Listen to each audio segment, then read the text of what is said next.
Karibuni kwa mara nyingine tena katika channel ya Modern Tech. Na siku ya leo naenda kuonesha namna ya kuconnect kompyuta yako ya desktop. Nitatumia kompyuta aina ya Dell Oplex 7010. Karibuni tuangalie namna ya kuiconnect. Kwa kawaida kompyuta inakuwa na vifaa vifuatavyo. Ina monitor, inakuwa na keyboard, inakuwa na mouse, lakini vile vile inakuwa na system unit ambayo yenyewe inakuwa imecarry unit mbalimbali kwenye kompyuta yako. Unit ya kupoza kompyuta, unit ya umeme, unit ya data na unit ya processing. Na kwa ndani hii inaitwa system unit.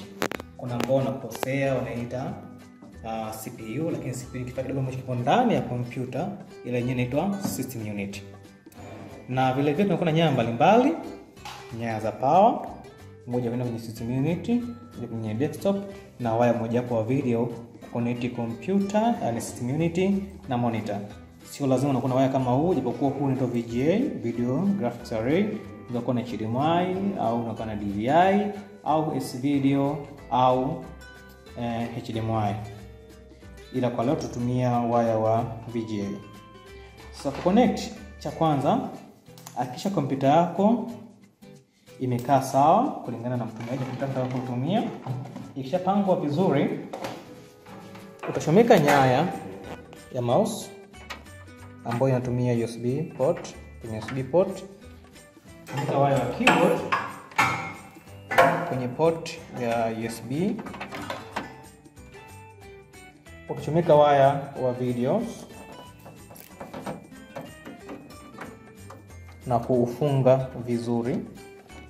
Vile vile utaenda kuufunga huu waya wa VGA au wa video kwa upande wa monitor.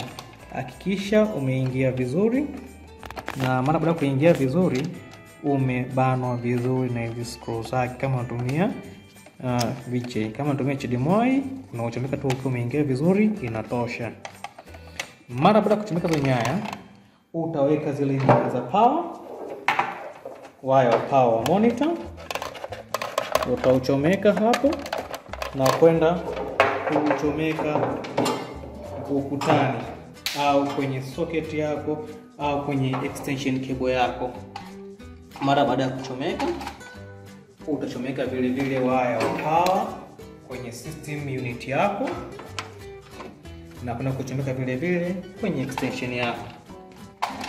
Mara baada ya kumaliza hivyo, sasa zimekaa sawa, unakwenda sasa kuwasha ukutani ama kompyuta yako.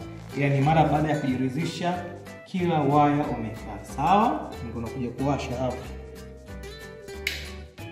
Mara baada ya kuwasha kompyuta yako, utakuja kuangalia kompyuta yako inavyoonekana, na